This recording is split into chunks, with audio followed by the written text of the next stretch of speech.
अस्सलाम वालेकुम नाजरीन, मैं हूं आपका होस्ट अयाज राना और प्रोग्राम है बिज़नेस आर। जैसे नाजरीन आप जानते हैं कि बिज़नेस आर में हम आपके बिज़नेस कम्युनिटी से मुंसलिक लोगों से मुलाकात कराते हैं, उनसे हम बातचीत करते हैं और हम उनसे जानना चाहते हैं क्योंकि वो ऐसे कामयाब बिज़नेसमैन आप लोगों को हम उनसे मिलवाते हैं। आज जो शख्सियत जिनको मैंने अपने प्रोग्राम में मदऊ किया है, कराची का एक बड़ा नाम बिज़नेस कम्युनिटी में अगर नाम लिया जाए तो कोई ऐसा शख्स नहीं होगा जो उनको नहीं जानता या उनके पास अपने कोई बिज़नेस से हवाले से मसाइल लेके नहीं आता हो। चाहे हम स्टॉक एक्सचेंज की बात करें या हम रियल एस्टेट से बिज़नेस की बात करें, इनका एक बड़ा नाम है, एक ग्रुप है जो जिसका बहुत एक कहते हैं ना कि नाम ही काफ़ी है। आज वो मेरे शो में मेरे साथ उन्होंने मुझे टाइम दिया है, वो आज मेरे गेस्ट होंगे। जी हाँ, बिल्कुल, मेरे साथ आज जो गेस्ट हैं वो अकील करीम डैडी साहब हैं। अस्सलाम वालेकुम sir, welcome to the show. Aqeel भाई, माशाल्लाह आपका नाम जो है वो कहते हैं ना कि बिज़नेस कम्युनिटी में कोई ऐसा आदमी नहीं होगा ख़ासकर जो आपके पास या हुकूमत के लोग जो हों वो आपको ना जानते हों। सबसे पहले तो ये बताइए कि क्या कराची में पैदाइश हुई, कराची के ही हैं, किस तरीके से बिज़नेस का ख़ास करके स्टॉक एक्सचेंज में कब आए और क्या कोई जद्दी पुश्ती जो हिसाब किताब था उसी को कंटिन्यू देखिए, मैं किया? आपको ये बता दूं, कराची की पैदाइश है, ठीक। यहीं पढ़ा, हम्म। यहीं काम शुरू किया। काम बाप दादा के ज़माने से चला आ रहा है, ओके। उसी में मैं बिज़नेस कर रहा हूँ।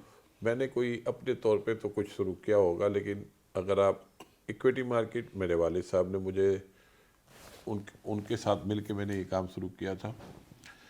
हाउसिंग सेक्टर, रियल एस्टेट, ये भी वालिद साहब से ही सीखा है सब कुछ, और वही उन्हीं से सीख के आगे बढ़े। रहा कि टाइम किस तरह निकला, तो बहुत अच्छा टाइम निकला है। छोटी सी उम्र से बिजनेस में इन्वॉल्व हुआ हूँ। जो 13 या 14 साल की लोग पढ़ाई में फोकस ज़्यादा देते हैं, हम शायद ज़्यादा मैं एक पढ़ाई। जगह पढ़ रहा था कोई बहुत ही छोटी यानी कि स्कूल लाइफ में से ही आपने कुछ जो है जी, बस सोच वो लिया। बचपन से ऑफिस में बैठना शुरू किया था, तो जाहिर बात है आदत पड़ गई, वो फिर निकल नहीं पाई। उस वजह से तालीम भी जारी नहीं रख सके, उसको छोड़ना पड़ा। अच्छा। लेकिन प्रैक्टिकल लाइफ बहुत बड़ी है।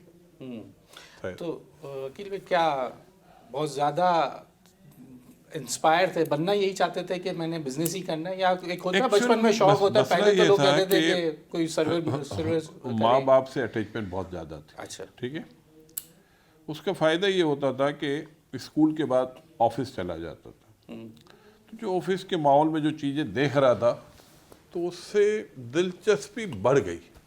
मैंने कहा यार, ये तो काफ़ी आसान है, ये जो मैं स्कूल में जाके लिख रहा हूँ, पढ़ रहा हूँ, ये तो बड़ा मुश्किल काम है।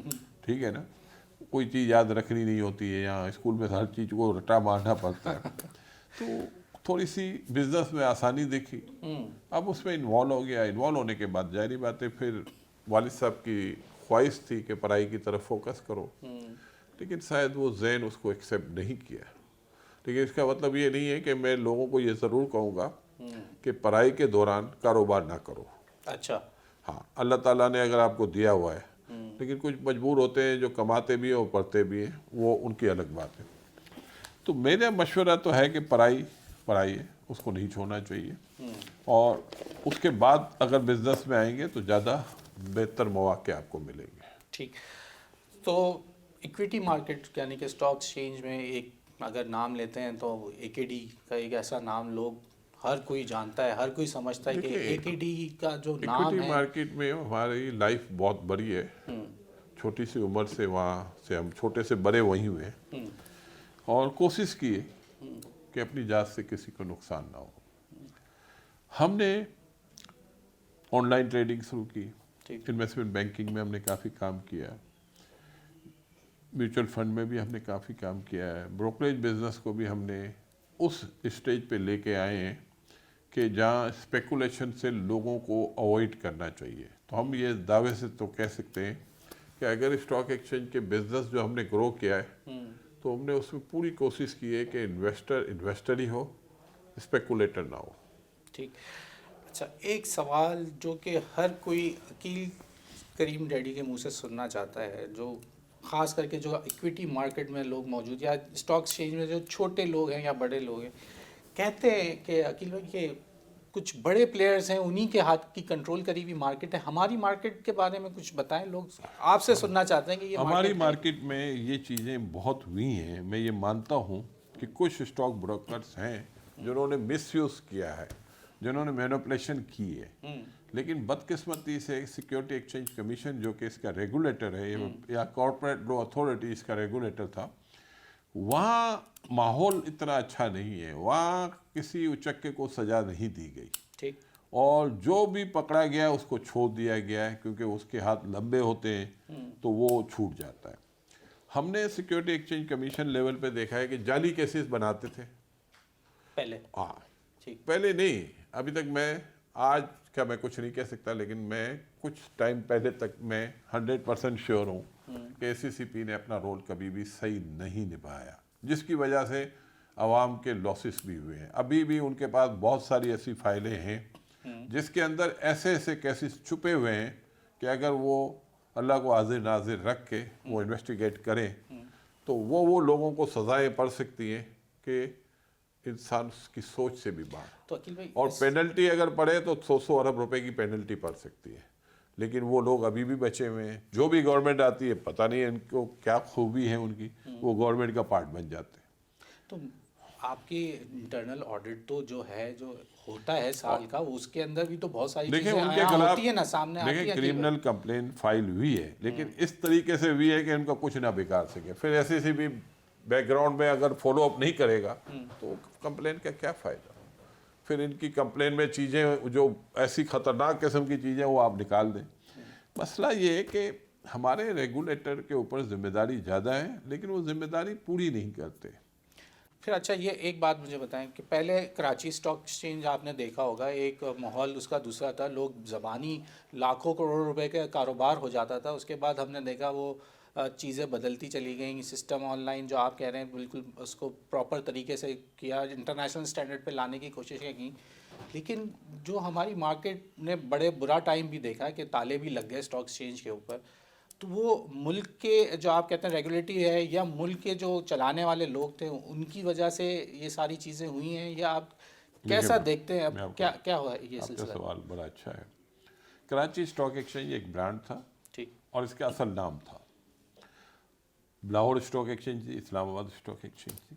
लेकिन मुझे समझ में ये नहीं आता कि हमारे रेगुलेटर जब ये कराची स्टॉक एक्सचेंज थी तो कहते थे डिम्यूचुअलाइजेशन होना चाहिए, इंटीग्रेशन होना चाहिए, कराची स्टॉक एक्सचेंज नहीं होनी चाहिए, पाकिस्तान स्टॉक एक्सचेंज होना चाहिए। ठीक, तो हमें ये चीज़ अच्छी नहीं लगती थी, लेकिन गवर्नमेंट ने इतना ज़्यादा प्रेशर डाला कि हमने बाहालत मजबूरी इसको एक्सेप्ट किया। हमने कहा अब ठीक है, गवर्नमेंट से कितना हम लड़ेंगे, उनको जो करना है करने दो। तो कराची स्टॉक एक्सचेंज से हम पाकिस्तान स्टॉक एक्सचेंज के सफ़र पे चले गए, लेकिन उस पाकिस्तान स्टॉक एक्सचेंज में कोई बेनिफिट नहीं हुआ किसी को भी।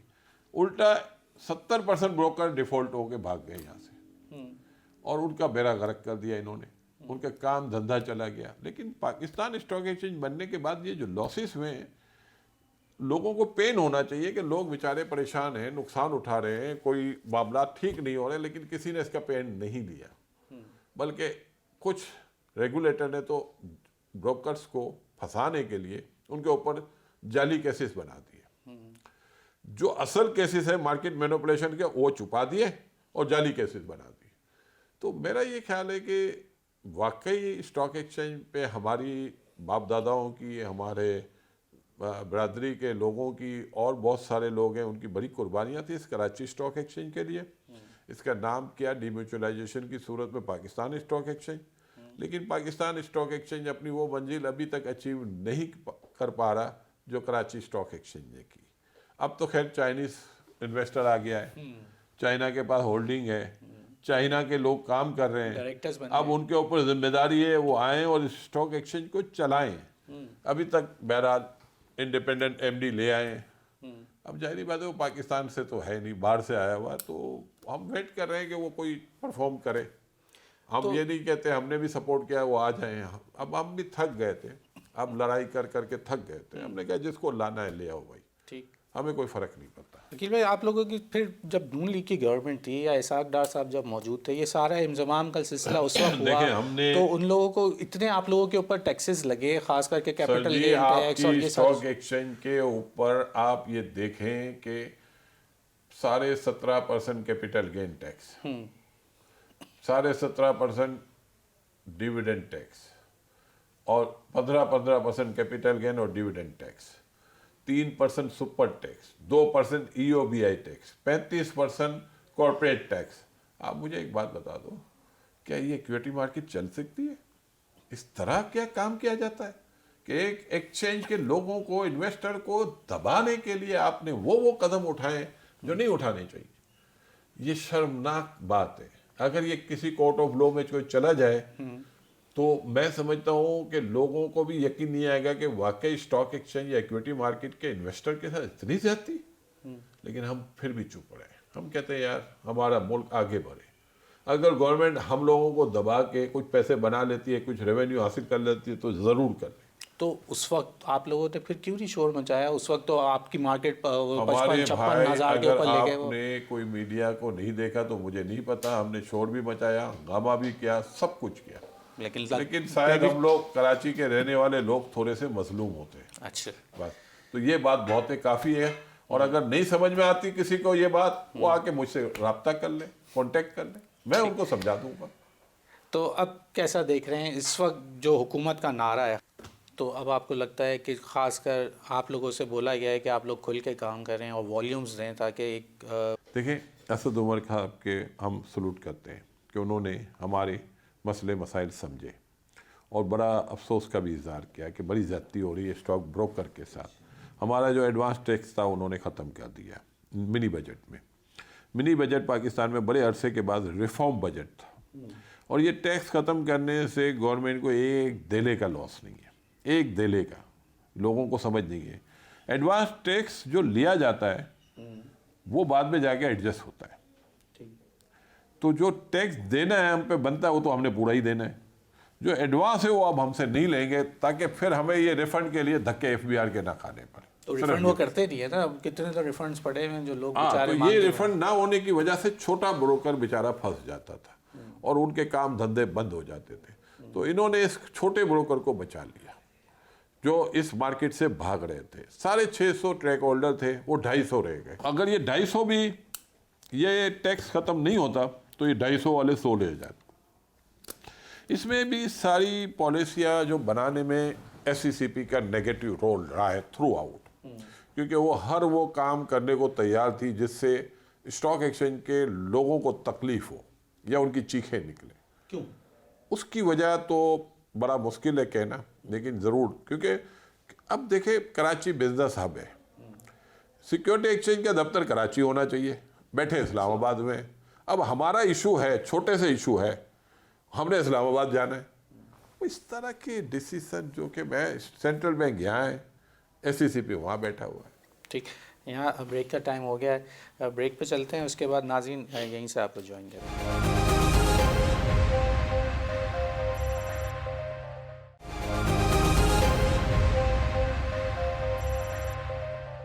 वेलकम बैक नाज़रीन। हमारे साथ मौजूद हैं अकील करीम डैडी। अकील साहब, कैसा देख रहे हैं कि ये जो आपसे लिए अब जो आप लोगों की डिमांड थी वो पूरी हो गई है? आप जो मांगते थे वो हुकूमत ने आपको थोड़ा ईज कर दिया। अब आपने जो डिमांड वाली बात की थी ना, वो तो पूरी हमारी नहीं हो सकती। कुछ तो आप लोगों को दे दिया लेवल ना। अब आप प्लेइंग लोग फील्ड होनी चाहिए, जो कि नहीं है। अच्छा। हमने अपनी बहुत सारी चीज़ें रखी हुई हैं और वो डिमांड, इस हुकूमत के हालात इतने अच्छे नहीं हैं कि हम उनसे एक्सपेक्ट करते हैं कि वो कर दे। हम ये चाहते हैं कि हुकूमत कम से कम हमारा काम कुछ हो या ना हो, लेकिन मुल्क के लिए रेवेन्यू हासिल करे ताकि ये मुल्क तरक्की करे, ये मुल्क गुर्बत से निकले। क्योंकि इतने बड़े बड़े डेफिसिट होते हैं और इसकी वजह से डिवैल्यूएशन होता है और डिवैल्यूएशन की वजह से महंगाई होती है, महंगाई की वजह से बेरोज़गारी बढ़ती है। ये सारे ख़तरनाक काम है। इस वक्त गवर्नमेंट अपने मसले मसाइल से निकले, गवर्नमेंट अपने आप को मजबूत करे, गवर्नमेंट अपना डेफिसिट कम करे, और ये हमारे लिए बहुत बड़ी बात होगी गवर्नमेंट अगर ये काम कर ले तो।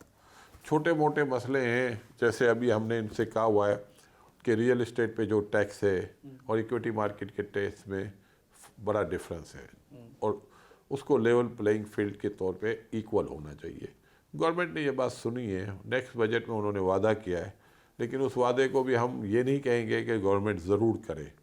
हम सिर्फ ये कहना चाहते हैं गवर्नमेंट अपने इंटरेस्ट को प्रोटेक्ट करे, मुल्क के इंटरेस्ट को पहले देखें, हमारे इंटरेस्ट को बाद में देखें।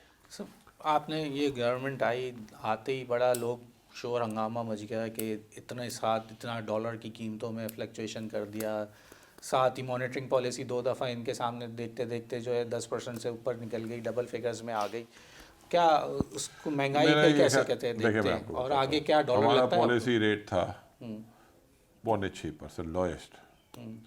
1.5% बढ़ के ये हुआ 7.25%, ठीक है। फिर ये 1/4% बढ़ा, 7.5 हुआ, फिर ये 1.5% बढ़ा। तो मुझे नहीं लगता कि कोई बहुत ज़्यादा फ़र्क आया। मेरे ख्याल से पहले 7.5 हुआ, 7.5 के बाद ये 9 हुआ और अब 10 के करीब हम खड़े हुए, 10 सवा 10 है। 10.15। तो जाहिर बात है कि आपके डेफिसिट बढ़ गए हैं, आपके करंट अकाउंट खसारा बढ़ गया है, आपके रेटिंग में नेगेटिव आ रही है, फिर आपके मॉनेटरी फंड में आपको जाना है पैसे लेने, तो इंपोर्ट आपकी बढ़ी हुई है, एक्सपोर्ट आपकी कम हो रही है, तो उसकी वजह से आपको मॉनेटरी टाइटनिंग में तो जाना ही था। और ये जाना ही इसीलिए पड़ गया कि आपके बजट में जो आपने इतना बड़ा बड़ा खसारा दिखा दिया, तो वो आपको जाना तो था। और मॉनेटरी फंड हमेशा IMF वगैरह जब भी हम जाते हैं तो उमूमन उनकी ख्वाहिश तो यही होती है ना कि आप रुपये की वैल्यू सही करें, आप इंटरेस्ट रेट बढ़ाएं। तो वो मेरे ख्याल से उन्होंने बातचीत की है। लेकिन आज जो दुबई से ख़बर आई है, जो हमारे प्राइम मिनिस्टर साहब और असद उमर साहब गए थे, तो आज की न्यूज़ अच्छी है, क्योंकि IMF भी कन्विंस हो गया है कि पाकिस्तान के मसले मसाइल गुर्बत के हैं, और अगर गुर्बत पे इन्होंने गरीब लोगों के लिए कोई प्रोडक्ट नहीं दी और उनके लिए कोई रिफॉर्म्स नहीं किए, तो ये मुल्क तरक्की नहीं कर सकता। पहली दफ़ा IMF के मुंह से ये बात निकली है कि जो कर चुके हैं काफ़ी है।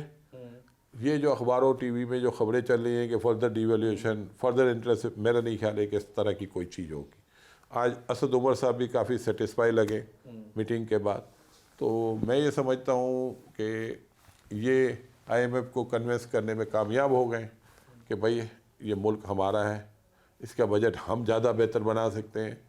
हम आपको सिर्फ ये यकीन दिलाना चाहते हैं कि जो मिडी बजट दिया वो भी रिफॉर्म्स बजट था, उसमें हमने किसी को कोई फैसिलिटीज़ नहीं दी।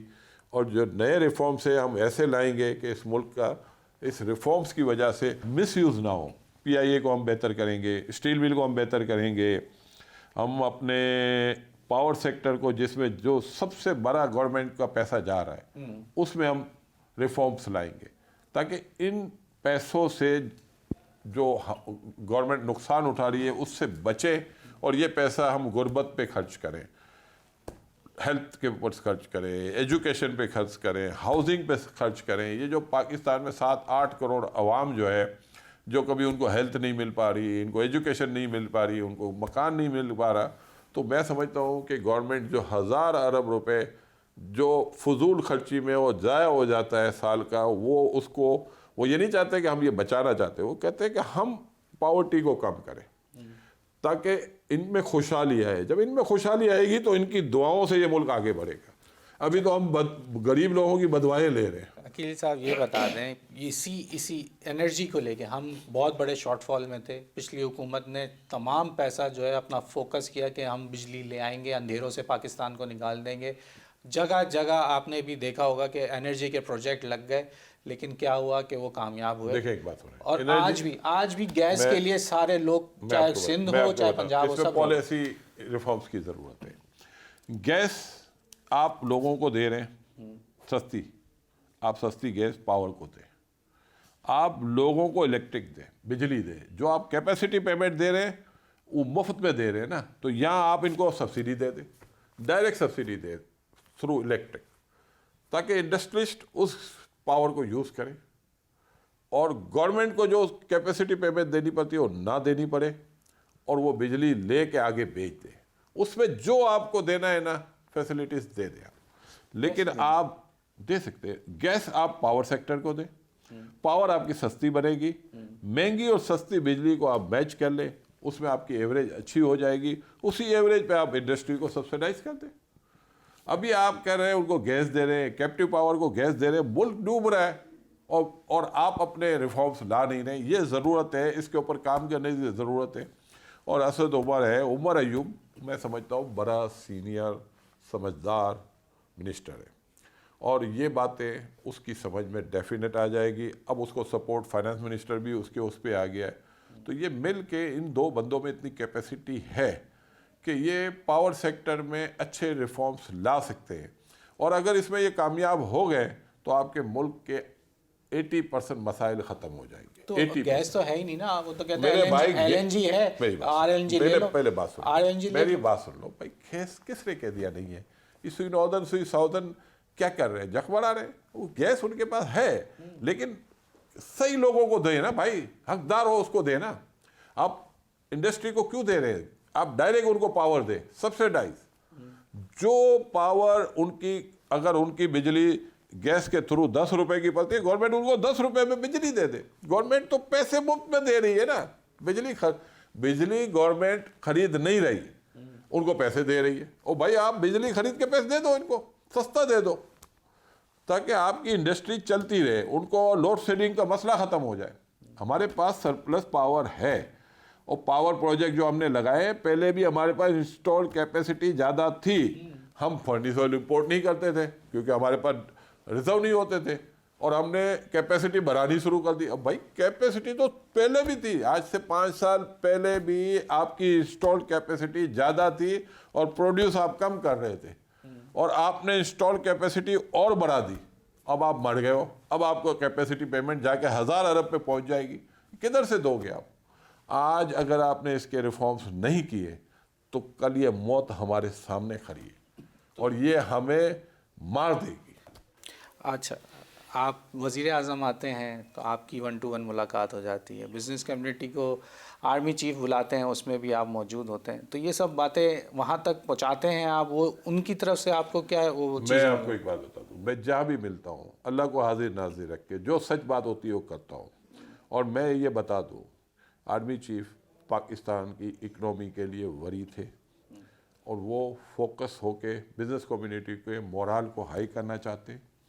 वो ये कहते हैं कि आप अफवाहों पे कान ना धरें, आप अपना काम करें, इस मुल्क को क्राइसिस से निकालें, यहाँ लोगों को रोज़गार दें।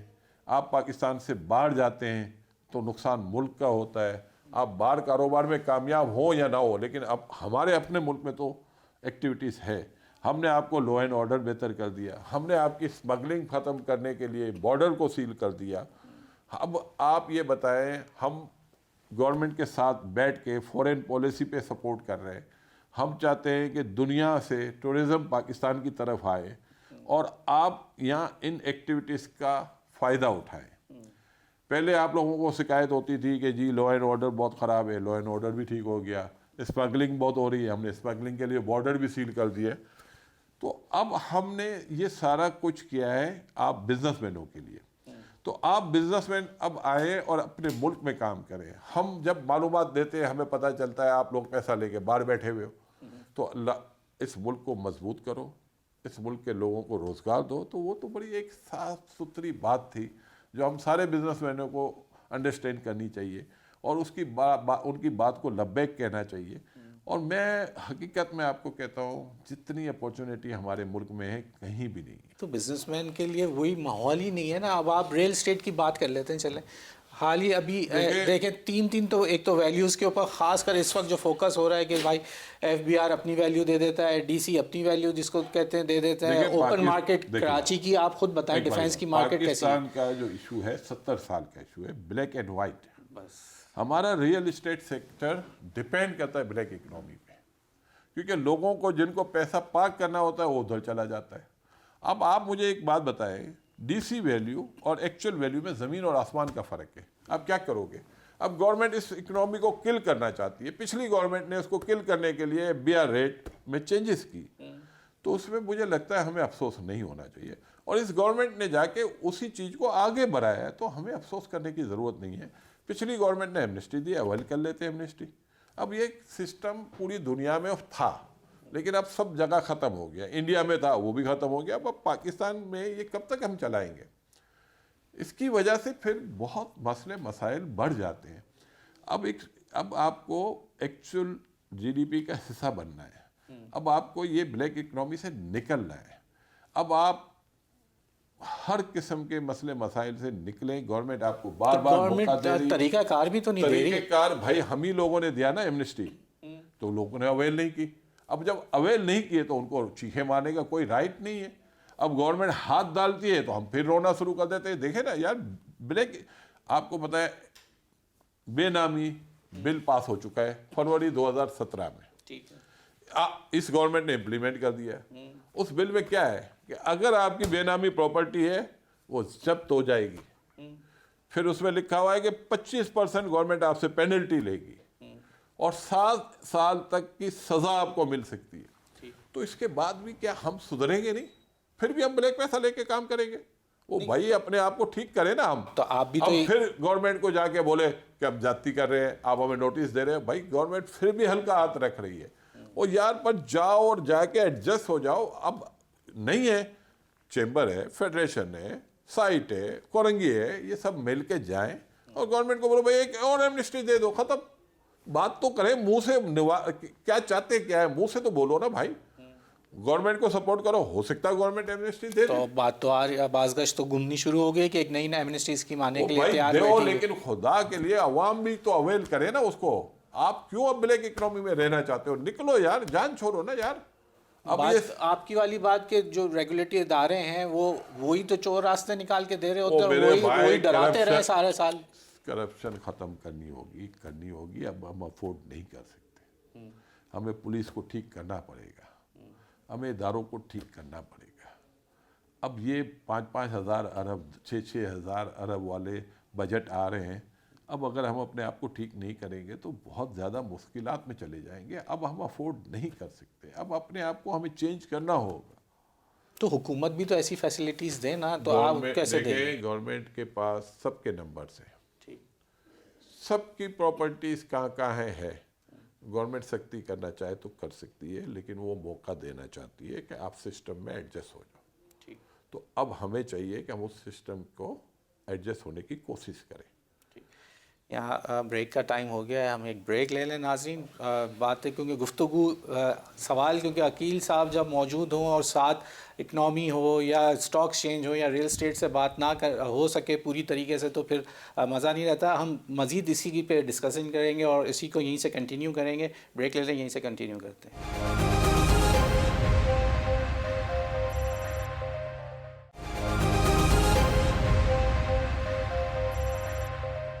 वेलकम बैक नाज़रीन। अकील करीम डैडी साहब, मुझे ये एक बात बता दें कि हमारा जो मार्केट है, स्टॉक मार्केट ख़ास करके, थोड़ी सी इस पर और बात कर लेते हैं। कहते हैं कि इंटरनेशनल मार्केट का इसके ऊपर कोई इम्पैक्ट नहीं होता, हमारी मार्केट का एक अपना ही रुख के ऊपर चल रही होती है। लेकिन इस वक्त हम देख रहे हैं, थोड़े अरसे पहले तक अभी देख रहे थे कि इंटरनेशनल मार्केट बड़ा, उसके ऊपर प्रेशर दिख रहा था सब जगह। हमारी मार्केट आइंदा आने वाले दिनों में आपको कैसी नज़र? देखिए, मार्केट में जो आप बात कर रहे हैं, स्पेकुलेशन होती है, ठीक है, लेकिन ज़्यादातर मार्केट मेरिट पे ट्रेड करती है।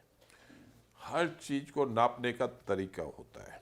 स्टॉक एक्सचेंज को नापने का भी तरीका है। कैपिटल कितनी है, अर्निंग्स कितनी है, बुक वैल्यू क्या है, डिविडेंड यील्ड क्या है, फ्यूचर प्रोस्पेक्ट क्या है, आज का क्या है, आने वाले दिनों में ग्रोथ आएगी नहीं आएगी, ये सारी चीज़ें नाप के तोल के फिर उनके रेट निकाले जाते हैं। ठीक है। फिर रुपये को देखा जाता है कि कितना स्ट्रॉन्ग है, कितना उसमें प्रीमियम है, कितना ये डिवैल्यूएशन हो सकता है। इसी तरह दुनिया के हर मुल्क को की इक्विटी को इसी तरह नापा जाता है। तो मेरा नहीं ख्याल है कि दुनिया में कोई तरीका अलग है, सबका तरीका एक जैसा ही है। वो डॉलर में ट्रेड होता है तो उनका रुपये का रिस्क, उनका डॉलर का रिस्क कम होता है, हमारा रुपये का रिस्क ज़्यादा होता है। तो हमारी मार्केट 7-8 पी पे ट्रेड करती है, उनकी मार्केट 20-25p पे ट्रेड करती है, फ़र्क ही है बस। ठीक। जिस दिन हमारा रुपी स्ट्रांग हो जाएगा उस दिन हमारी मार्केट 15p पे हो जाएगी, जिस दिन रुपी वीक होगा तो फिर ये 7-8, 6-7-8 इसी के दरमियान तैरती रहेगी। तो ऐसी कोई बात नहीं है कि दुनिया में और हम में बहुत फ़र्क है, हम सब तकरीबन मिलते जुलते ही हैं। लेकिन ये है कि हमारे थोड़ा सा मार्केट थोड़ी डिस्काउंट पे ट्रेड करती है, उनकी डॉलर स्ट्रांग होने की वजह से थोड़ी सी, रियाल स्ट्रांग होने की वजह से थोड़ी सी ज़्यादा वो मजबूत रहती है। तो कौन से सेक्टर्स देख रहे हैं आने वाले दिनों में लोग, अगर सेक्टर के हवाले से बात करें कौन सा? टूरिज्म सेक्टर पाकिस्तान में फ्यूचर बहुत अच्छा है। पाकिस्तान में हेल्थ केयर का फ्यूचर बहुत अच्छा है, क्योंकि गवर्नमेंट अभी सोच रही है हेल्थ कार्ड देने के लिए। अब हेल्थ कार्ड अगर गवर्नमेंट देती है और 6,000-7,000 रुपये का फ़ी आदमी का प्रीमियम भी हो जाता है और 4-5 करोड़ आदमी को अगर हेल्थ कार्ड देती है तो गवर्नमेंट 400 अरब रुपए खर्च करेगी। 400 अरब का मतलब 5 साल में 2,000 अरब रुपए। तो 2,000 अरब में जाहिर बात है कि हमारे मुल्क में तो हॉस्पिटल है ही नहीं कि हेल्थ केयर हम दे सकें। तो यहाँ फार्मा सेक्टर परफॉर्म कर सकता है, यहाँ हॉस्पिटलिस्ट नए बन सकते हैं, तो ये सेक्टर बहुत ज़्यादा ग्रो कर सकता है। हाँ, टूरिज़्म बहुत ज़्यादा ग्रो कर सकता है। आईटी सेक्टर में बहुत बड़ी गुंजाइश है। फिर हमारे लोकल इंडस्ट्री को प्रोटेक्ट कर रही है गवर्नमेंट, पॉलिसी बना रही है कि कस्टम से रेवेन्यू कम हासिल हो, लोकल इंडस्ट्री से ज़्यादा हासिल हो। तो लोकल जो हमारी प्रोडक्ट है उस पर हमें फोकस करने की ज़रूरत है। आप ये देखें कि टेक्सटाइल को इस साल रिकॉर्ड ऑर्डर मिले और इस दफ़ा जनवरी के फिगर आए 4% हमारी एक्सपोर्ट बढ़ी है, 19% हमारी इंपोर्ट गिरी है। तो ये जो गवर्नमेंट ने जितने स्टेप्स लिए अब उसके बेनिफिट सामने आ रहा है और आने वाले महीनों में भी मैं ये समझता हूँ ये बरकरार रहेगी, ये एक्सपोर्ट की ग्रोथ आती रहेगी और इंपोर्ट आपकी कम होती जाएगी। और ये जब होगा तो फिर रेटिंग एजेंसी पाकिस्तान के लिए पॉजिटिव सोच रखेगी, फिर पाकिस्तान में रेटिंग भी बेहतर होगी और हो सकता है आने वाले दिनों में अब इंटरेस्ट रेट जो मैं समझता हूँ कि यहाँ से ज़्यादा बढ़ नहीं सकता। अब यहाँ फिर अगर थोड़े से हालात बेहतर हुए तो गवर्नमेंट भी चाहेगी कि लोग ग्रोथ की तरफ जाए, इंटरेस्ट रेट कम हो। तो मैं ये समझता हूँ कि जो गवर्नमेंट ने टफ डिसीजन लिए उसका फल खाने का टाइम आ रहा है। ठीक। तो ये जो हम आम लोगों से सुनते हैं तो कोई कहता है स्टील सेक्टर बहुत अच्छा चलेगा, कोई कहता है सीमेंट सेक्टर बहुत अच्छा है, केमिकल्स में बहुत अच्छी ग्रोथ है, तो उसको कैसा देखते हैं ये सब सेक्टर्स जिनके बारे में लोग जो मार्केट के अंदर देखें, हाउसिंग सेक्टर से रिलेटेड है ये सेक्टर। तो डेवलपमेंट बजट गवर्नमेंट ने थोड़ा कट किया हुआ है, लेकिन गवर्नमेंट डैम वगैरह बनाने का सोच रही है, तो डैम की वजह से ये सेक्टर परफॉर्म कर सकता है। लेकिन फ़िलहाल गवर्नमेंट अपने उसमें पड़ी हुई है, लेकिन गवर्नमेंट के जहाँ भी हालात बेहतर हो गए गवर्नमेंट की बड़ी इंटेंशन है कि वो डैम साइट की तरफ फोकस करेगी। ठीक। तो जो वज़ीर आज़म साहब ने एक नारा लगा दिया कि इतने लाख घर बना दूंगा और इतनी करोड़ नौकरियां, वज़ीर आज़म ने नारा लगाया था एक अच्छी इंटेंशन से, ठीक है ना, और जाहिर बात है कि वो आ गए और होम ग्राउंड सिचुएशन के हालात इतने अच्छे नहीं थे, वो उसमें फंसे पड़े। लेकिन आप ये देखें कि वो दिन रात मेहनत कर रहे हैं। हम ये नहीं कह सकते कि वो घर में बैठे हुए, वो मेहनत कर रहे हैं। वो IMF से भी बात कर रहे हैं, सऊदी अरब से भी बात कर रहे हैं, कतर से भी बात कर रहे हैं, अबू धाबी से भी मिल रहे हैं और वो काम कर दिया है जो इस मुल्क ने कभी सोचा नहीं था। इंडिया की बॉर्डर खुलवा दी इन्होंने, करतारपुर। ये बहुत बड़ी अचीवमेंट है ये पाकिस्तान के लिए, ये कोई सोच नहीं रहा। अमेरिका जो पाकिस्तान के खिलाफ था आज आपके फेवर में बयान दे रहा है। काबुल जो आपसे बात करने को तैयार नहीं था आज आपके क़यादत में बैठ के बातचीत कर रहा है। वहाँ वॉर ख़त्म होने जा रही है, बलूचिस्तान में लॉ एंड ऑर्डर बेहतर हो गया, पूरा पाकिस्तान माशाअल्लाह खुशहाली की तरफ जा रहा है। तो मैं ये समझता हूँ ये 6 महीने के अरसे में इन्होंने जो काम किए हैं उसको अप्रिशिएट करने की ज़रूरत है और ये वो काम इन्होंने कर दिए जो पाकिस्तान में पॉसिबिलिटी कम थी जिसकी। बात ये है कि मैं एक ये सवाल ज़रूर करता हूँ कि लोगों से, ख़ास करके जो इंडस्ट्रीज़ के लोग हैं, वो सी पैक को लेके बड़ी उनमें तशवीश है कि जब सी पैक होगा, जोन बन जाएंगे, कुछ भी नहीं, तो हम लोगों का क्या होगा, जो कि हम 70 सालों से पाकिस्तान की इकनॉमी के पीछे खड़े रहे हैं। उसके बाद आने के बाद आपका क्या टेक है ये बताओ। कंपटीटर बने, अगर चाइना 5,000 किलोमीटर दूर से आके अपनी इंडस्ट्री अच्छी लगा लेता है और कामयाब हो जाता है तो हम क्यों नहीं हो सकते। हम तो इस ग्राउंड के ऊपर बैठे, हम क्यों नहीं हो सकते, हम क्यों कंपटीशन नहीं कर सकते। और इंशाअल्लाह ताला हमारे लोग उनको compete करेंगे, उनसे उन्हीं से सीख के उनसे हम बेहतर परफॉर्म करेंगे। ये कोई मसला नहीं है, इसमें कोई डरने की ज़रूरत नहीं है। और पाकिस्तान में वो आके बिजनेस करेंगे, हमें लोगों को रोज़गार मिलेगा, हमारे लोगों को। अभी तक तो वो बंदे भी वहीं से आते हैं, सीमेंट भी उनके कहते हैं पास वहीं से अगर आते हैं, मेरी वो बात सब सुनो, चीज़ें वहीं से, अगर लेबर भी वहीं से आ रही है। उनके पास लेबर होती तो वो पाकिस्तान ना आते। उनका मसला ही लेबर का है, उनकी लेबर इतनी महंगी हो चुकी है कि उनके लिए वायबल नहीं है। तो ये लोगों को जहन से निकाल देना चाहिए कि लेबर वहाँ से लाएंगे, लेबर आप ही की इस्तेमाल होगी। 1/3 प्राइस पे आपकी लेबर है, तो क्या चाइना पागल है महंगी लेबर लाएगा? ये देखें, कारोबारी लोग बड़े तेज़ होते हैं, वो अपॉर्चुनिटी अवेल करते हैं। वो ये नहीं है कि बैठे बैठे जख्म खाते हैं। तो ये सारी बातें बेकार की हैं कि लेबर वो अपने साथ लाएंगे, फिर उनको रखने के लिए जगहें भी देंगे। पॉसिबल नहीं है, बाहर से लेबर नहीं लाए हो, अपने ऊपर लेवल के लोग ला सकते हैं, मैनेजर टाइप के लोग ला सकते हैं, लेकिन लेबर यहीं की इस्तेमाल होगी और यहाँ के लोगों में खुशहाली आएगी और इंडस्ट्री यहाँ परफॉर्म करेगी। और हमारे लोग इन्हीं को देख के, इनसे कंपटीशन करके, इन्हीं से सीख के आगे बढ़ने की कोशिश करेंगे। हमें घबराने की ज़रूरत नहीं है। इंशाअल्लाह ताला आने वाला दिन हमारे लिए बहुत बेहतर दिन हो।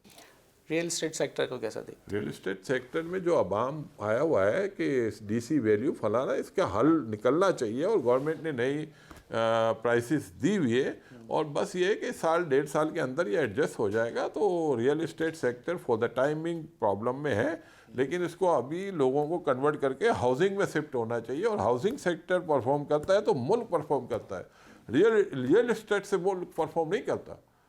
इसको हाउसिंग सेक्टर में कन्वर्ट होगा, कॉमर्शियल में कन्वर्ट होगा, तो इसका फ़ायदा मुल्क को होगा, क्योंकि उसके साथ 40-50 इंडस्ट्री की वाबस्तगी होती है।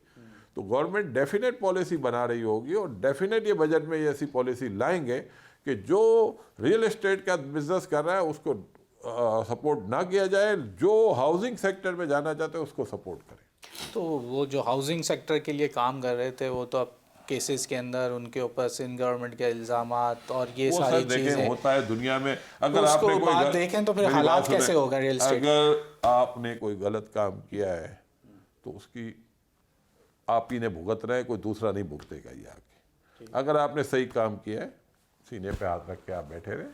फॉर द टाइमिंग तकलीफ हो सकती है, पाकिस्तान में जाली केसेस बनते हैं, मैं ये नहीं कहता, लेकिन एंड ऑफ द डे आप कामयाब हो। लेकिन अब तो वो थर्ड पार्टी इन्वॉल्व हो चुकी है ना उसमें, तो आवाम अब परेशान है जो इन्वेस्ट कर चुके हैं। अब आप समझ रहे हैं कि जहाँ की बात लेवल पे भी ये बात हुई है कि अगर किसी के साथ ज्यादती हुई है तो हम उसको कंपनसेट करेंगे। इवन सिंध गवर्नमेंट, इवन वफाक, दोनों ने मिल के ये तय किया हुआ है कि अगर केएमसी ने दुकानें दी है और वो दुकानें टूट गई हैं तो हम उनको कंपनसेट करेंगे और उनकी दुकानें उनको वापस देंगे। और हम उसको सपोर्ट करते हैं कि बिल्कुल देनी चाहिए।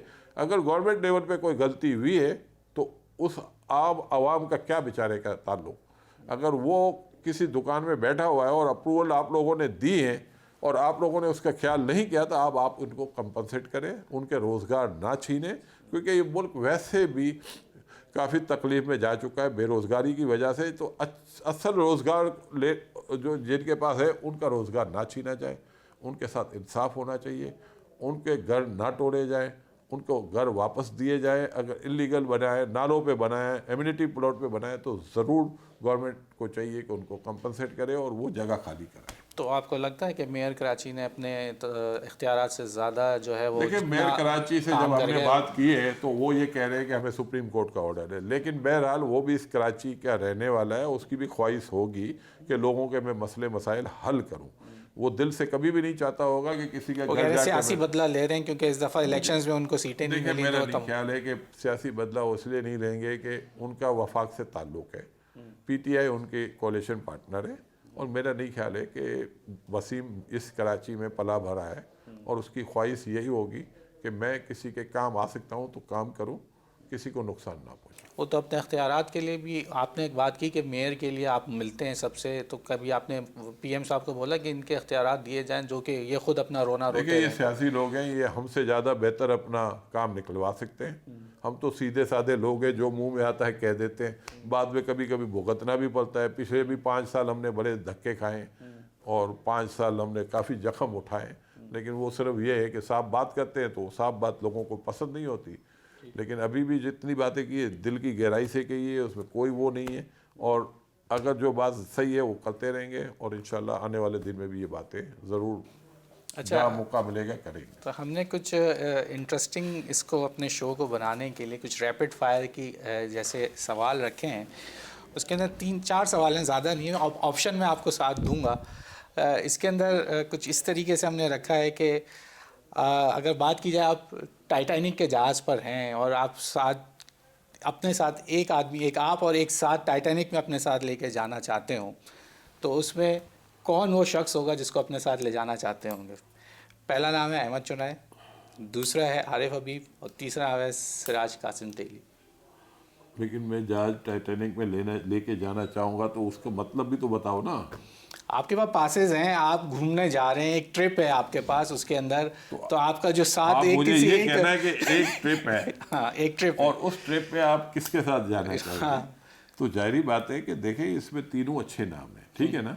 उसकी तीन में से एक भी नाम ऐसा नहीं है जिसके बारे में मैं ये कह सकूं। लेकिन ऑप्शन एक का है ना। अहमद चिनॉय की बड़ी खदमात है। आरिफ हबीब पाकिस्तान में बिजनेस के लिहाज से बहुत ही बड़ा नाम है। सिराज तेली चैम्बर के हवाले से बहुत बड़ा नाम है और चैम्बर के अलावा भी माशाअल्लाह पाकुला बरादरी से उसका ताल्लुक है और बड़े अच्छे और सुलझे हुए लोग हैं। तो मेरी तो फिर ख्वाहिश होगी कि मैं 2 टिकट और खरीदूँ और तीनों को साथ लेके जाऊँ। अच्छा, अब आपके पास एक फ़ोन आता है और आपके पास ऑप्शन ये है कि आप वो फ़ोन या तो फ़ौरन देख के उठा लेंगे या उसको कट कर देंगे या फिर एक को मैसेज कर देंगे। इसमें पहला नाम है जी शाहज़ेब खानज़ादा, दूसरा नाम है कामरान खान और तीसरा नाम है डॉक्टर शाहिद मसूद। देखिए मैं आपकी सच्ची बात बता दूँ, साजिब खानजादा से मेरा बहुत ताल्लुक़ है। वो बच्चा मेरे हाथ से बड़ा हुआ है, ठीक है ना, और मैं उसकी रिस्पेक्ट करता हूँ। उसकी वजह ये है कि जितनी मैंने उसको मेहनत करते हुए देखा है, बहुत कम लोगों को इतनी मेहनत करते हैं। कामरान खान को जाहिर बात है क्योंकि उस दौर से मैंने नहीं देखा, लेकिन साजिब को मैंने देखा। लेकिन कामरान भी एक बहुत बड़ा नाम है और पाकिस्तान के लिए उसकी बड़ी खदमात है। जर्नलिज़म में उसने बहुत बड़ा नाम बनाया है और उसने अपनी एक क्रेडिबिलिटी बनाई हुई है, ठीक है ना। और इसमें कोई एक और एक दो है। रात तीसरा शाहिद मसूद से ज़ाहिरी बात है मेरा थोड़ा इख्तलाफ है, क्योंकि मेरे ख़िलाफ़ उन्होंने एक ऐसी चीज़ें डिस्कस की थी जिसका सिरे से कभी कोई ताल्लुक़ नहीं था। मैंने उसके ख़िलाफ़ कोर्ट में केस भी किया था, ठीक है, लेकिन फिर इनसे मेरी बातचीत हो गई और हमने ये मामला रफ़ा दफ़ा कर लिया। अच्छा, अब आपके पास जो ये सवाल थोड़ा सा उसी से मिलता जुलता है, लेकिन कैसा देखते हैं कि अब तक जो आपने काफ़ी गवर्नमेंट्स देख ली, लेकिन 3 ऑप्शन देने हैं मुझे आपको। वैसे तो मैं 2 का सवाल कर सकता हूँ आपसे, लेकिन मैं तीसरा ऑप्शन उसका जवाब वही होगा, लेकिन मैं पहले से पूछ लेता हूँ आपसे। कैसा देखते हैं कि कौन सी गवर्नमेंट आपने समझते हैं कि बहुत अच्छा परफॉर्म करी, बिज़नेस कम्युनिटी के लिए अच्छी रही? उसके अंदर पीपल्स पार्टी का दौर अच्छा था, PMLN का दौर आपने अच्छा देखा है, या PTI अब इतना ही क्योंकि नई पार्टी है बिल्कुल टाइम? देखिए PTI को आए हुए 6 महीने हुए, पीपल्स पार्टी ने 5 साल किए, नून ने 5 साल किए, लेकिन जो 6 महीने PTI को मैंने देखे हैं ना, वो मैं समझता हूँ कि अवाम के इंटरेस्ट में वो दिन और रात एक कर चुके हैं। 6 महीने में उन्होंने पाकिस्तान के लिए वो काम किए जो आज तक किसी ने नहीं किए। प्राइम मिनिस्टर साहब हेल्थ के हवाले से भी बहुत फोकस है, एजुकेशन पे भी बहुत फोकस है और ये सारे काम इनके हाथ से हो गए। कल डायरेक्टर IMF का जो बयान था उसने यही कहा था कि गुर्बत दूर करना चाहते हैं और हम सपोर्ट करेंगे, वरना उमूमन IMF इस तरह की बातें नहीं करता। 2 पैकेज देने के बाद तीसरे में तो वो लोगों की खाल उतारने के इंस्ट्रूमेंट लेके आते हैं और हमारे प्राइम मिनिस्टर ने उनको कन्विंस कर दिया कि हम स्ट्रेचर रिफॉर्म्स करना चाहते हैं और आप हमें सपोर्ट करें। और मुझे ऐसे लगता है उन दोनों की बातों से कि IMF ने जो कंडीशनें लगानी थी अब वो कंडीशनों से पीछे हट चुकी है और वो पाकिस्तान को पूरा मौका देगी कि पाकिस्तान अपने जो भी एजेंडा है वो इस गवर्नमेंट का वो पूरा करे और उस पर ये कामयाब हो। और पहली कामयाबी इनको जैन के फिगर से मिल गई है। जनवरी में 19% आपकी इंपोर्ट डाउन हुई है, 4% आपकी एक्सपोर्ट अप हुई है। आने वाला हर महीना इंपोर्ट कम होगी, एक्सपोर्ट बढ़ेगी और ये इनकी कामयाबी की तरफ कदम है। और जो सोच इनकी हेल्थ के हवाले से है कि हेल्थ कार्ड ये तकसीम करेंगे, तो मैं चाहूँगा कि मैं इस गवर्नमेंट के थोड़ा सा मौका दूँ ताकि ये लोगों के लिए कुछ करे और हमारे लोग जो सालों साल से बहुत मुश्किल हालात में अपनी टाइम गुजार रहे हैं उससे ये बाहर निकले। अच्छा, एक सवाल जो आखिरी सवाल जो मैं आपसे पूछना चाहूँगा, अगर नून लीग या पीपल्स पार्टी की हुकूमत देखें तब वो बाहर जाते थे तो इन्वेस्टमेंट लाते थे, एनर्जी सेक्टर को लेके बात करते थे कि बिजली में आप कर लें, फ़ौरन आपको रिकवरी हो सकती है, पैसा निकलता जा सकता है। ये हुकूमत अगर कतर के पास गई तो रिफाइनरी के ऊपर बात हो रही है, सऊदीया के पास जाएं वो भी रिफाइनरी लगाने को तैयार हैं, चाइना से बात करें वो भी कहते हैं कि हम ऑयल रिफाइनरी लगाने को तैयार हैं। तो क्या सिर्फ यही दो चीज़ें सेक्टर ऐसे हैं जो हम इंटरनेशनल बेच सकते हैं? देखिए बात सुनिए, गवर्नमेंट ने इनको गारंटी नहीं दी। बड़ी पहली बात देखें, इन्वेस्टमेंट आएगी कोई गारंटी नहीं है। हमने बिजली में जितने प्रोजेक्ट लगाए उसमें सॉवरेन गारंटी दी हुई है, रेट ऑफ रिटर्न गारंटी किया हुआ है। तो वो इन्वेस्टमेंट तो नहीं है, वो तो मौत है भाई। वो तो हमारे गले का फंदा है, जब चाहेंगे वो खींच लेंगे, हमें मार देंगे। वही तो हमारे मुल्क में मसाइल, तो उसी की वजह से मसाइल है हमारे कि 1000 अरब रुपए आप कैपेसिटी पेमेंट की तरफ आप जा रहे हो तो आप बच कैसे जाओगे? वो इन्वेस्टमेंट नहीं है, वो मौत है। ये इन्वेस्टमेंट है। तो इन्वेस्टमेंट और मौत में फ़र्क मालूम होना चाहिए और ये हमारी आवाम को, उसको इन्वेस्टमेंट कहना इन्वेस्टमेंट के साथ ज़्यादती है। बहुत बहुत शुक्रिया जी मेरा साथ देने का। नाज़रीन, यहाँ अपने प्रोग्राम को वाइंड अप करेंगे, अगले किसी प्रोग्राम में किसी नए गेस्ट के साथ आपको दोबारा ज्वाइन करेंगे। बहुत शुक्रिया प्रोग्राम देखने का।